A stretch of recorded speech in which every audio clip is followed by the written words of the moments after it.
definitely picked up on a few things, and sometimes when I walk away going, I didn't think it was a very good speech, I actually watch it and I'm like, oh, okay, I can kind of see some positive there. So we have Vince that's getting all set up here, and he will be talking about a heinous criminal.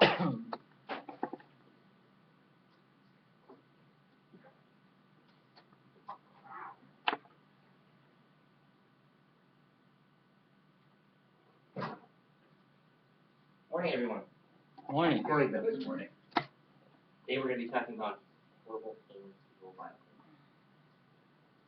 This is Alvin Shine. If you can't tell, Alvin is a farmer. The government hates Alvin, and others just like him. The Minnesota Department of Agriculture raided Alvin's van, warehouse, and farm last year, I believe, and Minnesota brought up multiple charges against Alvin Schwein. Now, he was put in front of a jury of his peers and got off scot-free. It's awful. Government didn't give up. No, not at all. Not with a horrible, horrible, evil, violent person like Alvin Schwein. No, they upped their efforts. In fact, they charged him with the exact same crime in a different county. But because they're government, that somehow doesn't constitute double jeopardy. So they're basically pushing for another trial right now. So what has Alvin done to warrant the scorn, the vicious, vile, giant, huge sting operation where they're paying so much attention to him, they're scouting him out, they're having all these agents looking at his farm and everything? You know? Alvin has helped distribute things like this to people like me. This is milk. Something a little bit different from most of the milk in your cupboards, I mentioned, in your refrigerators. Hasn't been pasteurized. Oh man. I'll get you. To all of you. Nature has been working for billions of years to perfect the most wonderful, nutritious, helpful thing that we can ever even imagine. This is it. But government says this is evil, and anybody that tries to distribute it needs to go to prison. Well, I drink raw milk.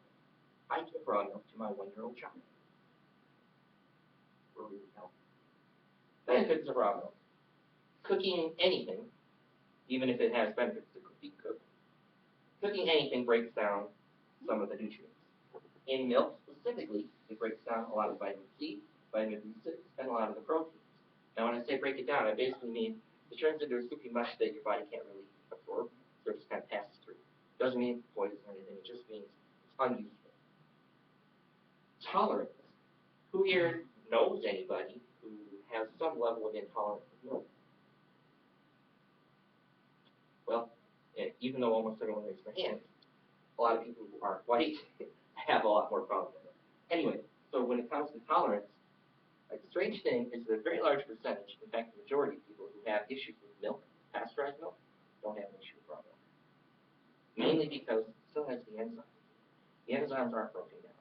You can't actually use and break down and process milk without these enzymes. That's why it's a lot harder and tougher on your body. Even if you don't have an intolerance, it's a lot easier on your system when you have these enzymes. They get broken down really quickly. Overall health. Probiotics. Well, pasteurization kills bad bacteria. Also kills good bacteria. And if you ask anybody who has any kind of asthma, allergies, or any other kind of immune-related disease issues, for some reason, raw milk seems to help them with them. It really eases a lot of their symptoms. And this is just universal across the board. Everyone says it. I don't have any of these issues, so I can't really tell you from first-hand account, but from everyone I've heard, that is definitely true. So what's the problem? Concentrated animal feeding operations, farms, don't take good care of their animals. Now what I mean by that is giant, huge factory farms where there's 1 million cows in like an 8 by 8 area, maybe a little less concentrated than that. And they're very, very, very unhealthy. They're just tropping around in their own filth all day, things like that. They eat non-cow diet. Right, yeah? Cows don't eat grain. They're not supposed to eat grain. Never, ever, ever, ever. Never. And they're shoved full of it because it helps back them up. They're ready for slaughter, things like that. Now, somebody like Alvin will take very good care of his cows and make sure they're really healthy and they're grass-fed and they're living cow lives. But in concentrated animal feeding organization or operations, they don't really do that. They just kind of gloss over the health issues by jamming their food full of antibiotics. That's it, really. So they give them food that makes them really sick, and then they give them antibiotics to kind of cover it up, so they don't have to worry about it. They used to jam them full of hormones. Have you ever heard of RBGH or RBST, recombinant bovine growth hormone? Basically, it's actually very similar to human growth hormone, which is the danger. So in the milk that you drink. Now, after a while, everyone spoke out about this, and now they actually don't even put it in regular conventional milk. They always says it doesn't have RBGH. So that was definitely a victory for people like myself. So their animals are not as healthy, nor is their milk. They don't really care about their health. They just want to shove out profit. I hate to say it, but blood, pus, and feces contaminate your milk. It's just the fact of life. Very little bit, but it's there. Milk from all the cows, doesn't matter how sick they are, just get pooled together. It's contaminated. Trust me. Period. All the cows' milk gets mixed together. And they're like, whatever, that's cool. Sterile, whatever. So yeah, sure. If there's any bad bacteria in any of that feces, pus, or whatever, it's gone. It's okay. It's fine. Fine. But you lose all the benefits from raw milk. And one thing to note is that with all the things living in milk, like I said, it's been billions of years that we've been working on this, that it actually helps inhibit the growth of harmful bacteria. So, you don't really need it. And if you look at the statistics, even the government says that unpasteurized milk cause a lot more illness than unpasteurized animals. Kind of funny to say that it's dangerous.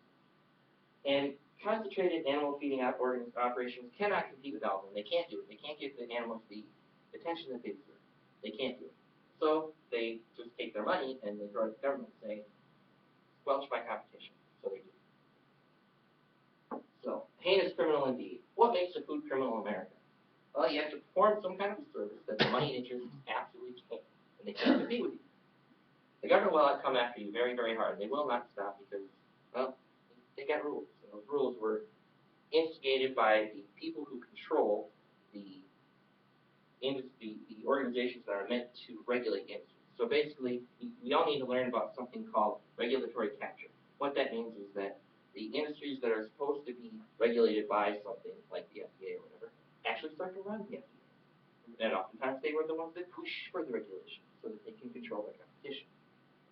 The government will throw away any amount of money. They don't care at all whatsoever how much money they're going to throw away of your tax dollars to go after somebody like Alvin.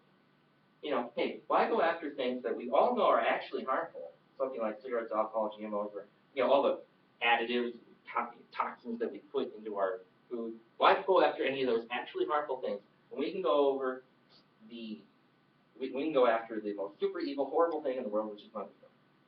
So I invite you all to join me in having a glass of raw milk. I will pass it around.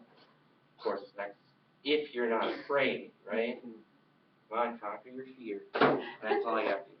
Thank you.